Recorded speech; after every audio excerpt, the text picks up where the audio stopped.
से चाहे नाराजगी, कभी जीवन में कोई नारा नहीं लगाया, परंतु गलती से पकड़े गए और वो जेल गए। उनके नाम इतिहास के स्वर्णिम अक्षरों में लिखे गए कि साहब देश की आजादी के लिए ये लोग जेल गए थे।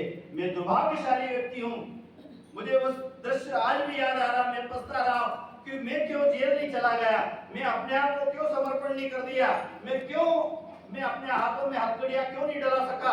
मैं अपने आप को कोसता हूँ। मैं अपने बच्चों को ये बात बताने में मुझे बड़ी पीड़ा होती। क्यों पीड़ा होती साहब? हम भी जेल गए होते तो हमारे बच्चे कहते कि हम स्वतंत्रता सेनानी के वंशज हैं, हम वो लोग हैं जो देश की आजादी के लिए जेल गए। भाइयों बहनों, ऐसा स्वर्णिम अवसर ये 2025 और 2026 गायत्री परिवार के लिए, पूरे विश्व के लिए है। पूरे विश्व में भारतीय संस्कृति की, वैदिक संस्कृति के पूरे विश्व में डंका बजने वाला। भाइयों बहनों, सामाजिक दृष्टि से, राजनीतिक दृष्टि से, आर्थिक दृष्टि से हम चारों तरफ का वातावरण देख रहे हैं जिसमें जो है ये परिवर्तन दिखाई दे रहा है। तो हम क्या करें? अरे 3 दुर्लभ अवसर अब हमारे सामने हैं। एक 20 जनवरी 1926 को परम पूज्य गुरुदेव ने जो अखंड दीप जलाया, ठीक 1 साल के बाद, उसमें भी 2 महीने गुजर, 3 महीने निकल गए, ठीक 9 महीने बाद उसके 100 वर्ष जन्म शताब्दी विगत 3 वर्षों तक मनाते रहेंगे। तो उसके लिए क्या, अगस्त और सितंबर में पूरे भारतवर्ष में शांति कुंज हरिद्वार से टोलियां निकल रही, हमारे यहाँ भी आएगी। क्षेत्रों में, प्रत्येक गांव में, प्रत्येक क्षेत्र में कोई ऐसी जगह नहीं बचे जिसमें लोगों को ये बताया जा सके कि परम पूज्य गुरुदेव ने जो अखंड अग्नि प्रज्वलित की है वो पूरे दुनिया का प्रकाश करेगी और लोगों के अंदर विचारों को परिवर्तन करेगी। एक बात। दूसरी बात, परम वंदनीय माता जी ने भी 19 सितंबर 1926 को इस धरती पर अवतरण किया और अवतरण करने के साथ ही मां भगवती ने परम पूज्य गुरुदेव के साथ सामंजस्य बनाया। उनके भी 100 वर्ष पूरे होने को जाए। तीसरा एक दुर्लभ अवसर हमारे सामने वो बन पड़ रहा है। कौन सा बन पड़ रहा है? परम पूज्य गुरुदेव ने जो अपनी कोठरी में 1926 में 24 लाख के जो महापुरुष ऋण के, उसके भी 100 वर्ष पूरे होने को जाए। क्यों साहब? साधना से क्या होता है?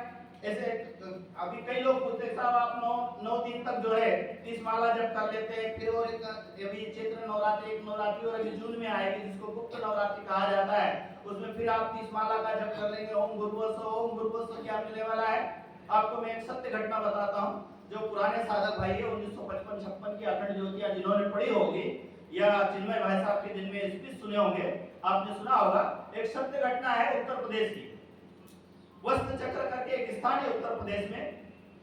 वहां के एक साधक भाई हैं रमेश चंद्र शुक्ल, अभी हैं वो। तो उन्होंने अपना गुरु बना रखा था नागर बाबा करके, और नागर बाबा जबरदस्त तपस्वी थे। उस क्षेत्र में उनका बड़ा नाम था। जैसे हमारे क्षेत्र के प्रसिद्ध संत है बालीपुर वाले बाबा, जिन्होंने जबरदस्त तपस्या करी और उस क्षेत्र को जागृत किया। ऐसे उस क्षेत्र के बाबा नागर बाबा थे। कुछ समय बाद उन्होंने देह त्याग किया। देह त्यागने के 3 महीने के बाद उन्हें शुक्ल जी को रात्रि में स्वप्न आता है। क्या स्वप्न आता है? सबको, आपको सपना आता, आपको सपना आता, हमको सपना आता, सारी दुनिया को सपना आते हैं। स्वप्न आता है, सुबह भूल जाते हैं। उनको स्वप्न आया, और स्वप्न क्या आया? उनके गुरुदेव सपने में आते हैं और उनको कहते हैं कि साहब मुझे मुक्ति नहीं मिल रही। क्यों साहब? उन्हें पूछा कि आपने तो बहुत तपस्या करी, आपको तो गुरुजी मानते हैं, फिर आपको मुक्ति क्यों नहीं मिली? तो उन्होंने कहा कि मुझे मुक्ति वही दे सकता है जो भगवान शिव हो, जो अवतारी चेतना हो, वो मुझे मुक्ति दिला सकता है। और मुझे ऐसा दुर्लभ अवसर में पहचान नहीं पाया, उस समय को पहचान नहीं पाया, उस अवसर को जान नहीं पाया, इसलिए मुझसे चुप हो गई। तो मुझे क्या करना पड़ेगा गुरुदेव? तो उन्होंने कहा आपको ये करना पड़ेगा, इस समय धरती पे एक अवतारी चेतना ने जन्म ले रखा है, और जिसको सारी दुनिया गायत्री परिवार के नाम से जानने लगी है। तो आप क्या करें? उनको बुलाइए, और उनको बुलाने के बाद यहाँ पे पंचकुंडी यज्ञ कराइए। यदि यहाँ पंचकुंडी यज्ञ होगा तो मुझे मुक्ति मिलेगी। परंतु उसके लिए क्या करना पड़ेगा? उस स्वयं ईश्वर को बुलाने के लिए ईश्वर स्तर की तपस्या करनी पड़ेगी। तो क्या करना पड़ेगा? आपको 5 वर्ष तक अनुष्ठान करना होगा। क्या करना पड़ेगा? 5 वर्ष तक अनुष्ठान करना पड़ेगा। तो क्या करें? सुबह नींद खुली और सुबह से उन्हें संकल्प लिया और अनुष्ठान शुरू किया। अनुष्ठान 3 साल तक तो किया अनुव्रत। उसके बाद उनको शक हुआ कि सब आया तो सपना ही था। सपना झूठा भी होता है, सपना सच्चा भी होता है। तो मुझे क्या करना चाहिए। तो फिर उनके मन में विचार आया और उन्होंने क्या करा कि पेन कापी निकाली और 3 पेज की चिट्ठी लिखी गुरुदेव को, शांति कुंज हरिद्वार।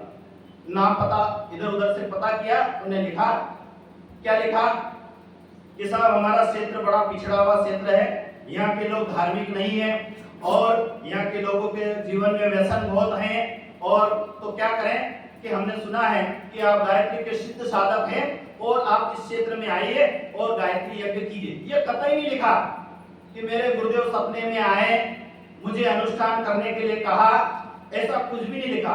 3 साल से मैं अनुष्ठान कर रहा हूं, ऐसा 3 पेज की चिट्ठी लिखी और गुरुदेव के पास चिट्ठी पहुंची। गुरुदेव ने 3 पेज की चिट्ठी का उत्तर 3 लाइन में दिया। जो पुराने हमारे साधक भाई जो शांति कुंज के गुरुजी और माता जी की चिट्ठियां आती थी, कुछ भाइयों का साथ भी हमारे पास माता जी की चिट्ठियां आज भी है। तो पहले लिखा कि आपका पत्र मिला, समाचार जाने, आप सकुशल हो। दूसरी लाइन क्या लिखा कि अभी आपके अनुष्ठान को 3 साल हुए हैं। ये बात उन्होंने लिखी नहीं, गुरुदेव क्या लिखा कि अभी आपके अनुष्ठान के 3 साल हुए, अभी 2 साल बाकी हैं, आप 2 साल और अनुष्ठान कीजिए, तब मैं आपके वहां आऊंगा और पंचकुंडी यज्ञ होगा।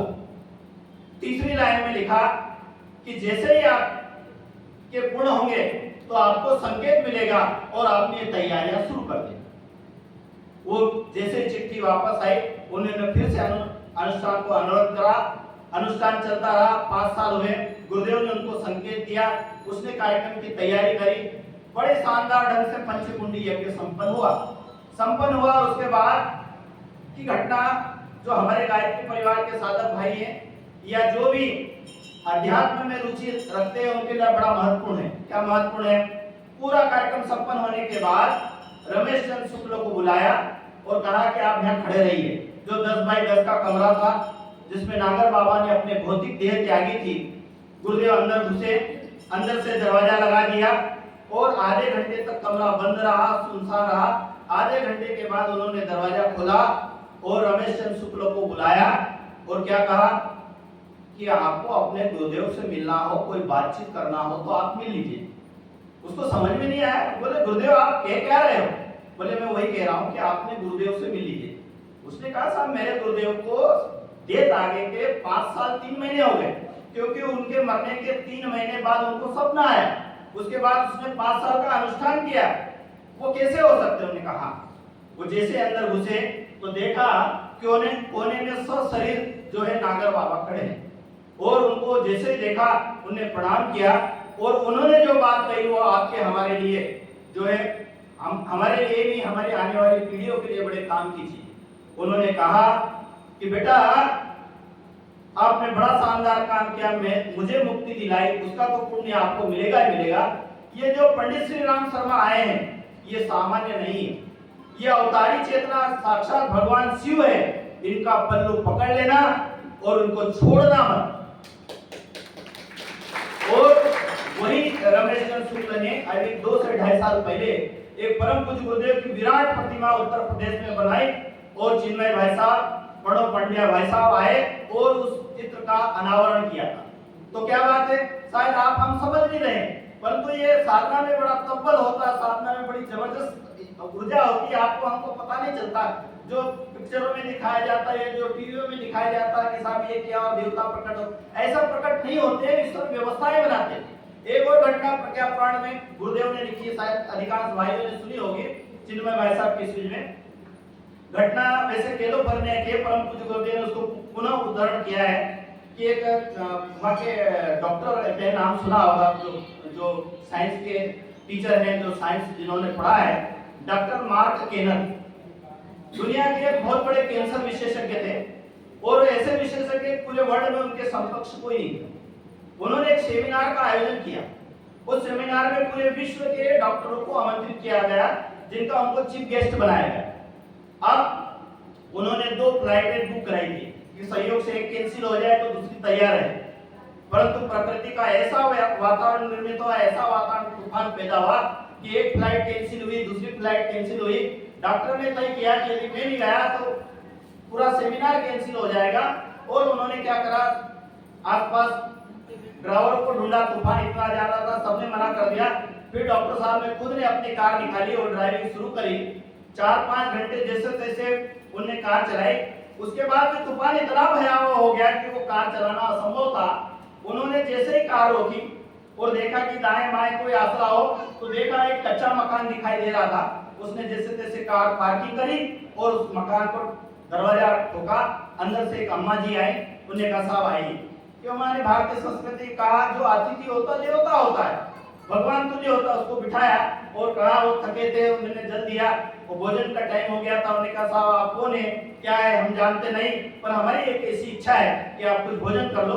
उनने भोजन की सारी व्यवस्थाएं बना दी और कहा कि मेरी साधना का टाइम हो गया है, आप भोजन करिए। और वो जो डॉक्टर थे, इतने बड़े डॉक्टर होने के साथ उनके यदि कोई इलाज कराए तो 1.5 से 2 साल बाद नंबर आता था। तो उन्होंने कहा कि साहब आप तो भोजन कीजिए, मैं साधना के बाद। तो उन्होंने कहा आप क्या होता है साधना? उन्होंने कहा आप भोजन कर लीजिए, उसके बाद मैं आपको बताऊंगी कि साधना क्या होती है और क्यों कर रही है। उन्होंने बढ़िया से भोजन किया।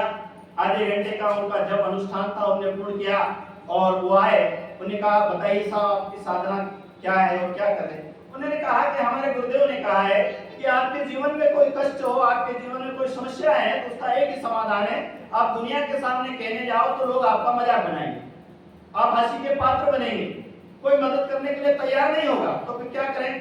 अंतिम उपाय जो है भगवान के चरणों में आप जब तब कीजिए, आपकी समस्या का समाधान होगा। तो आप क्या समस्या है? उन्होंने कहा कि मेरे पति असमय गुजर गए, मेरी एकलौती संतान, एक बेटा है और उनको भी कैंसर हो गया है।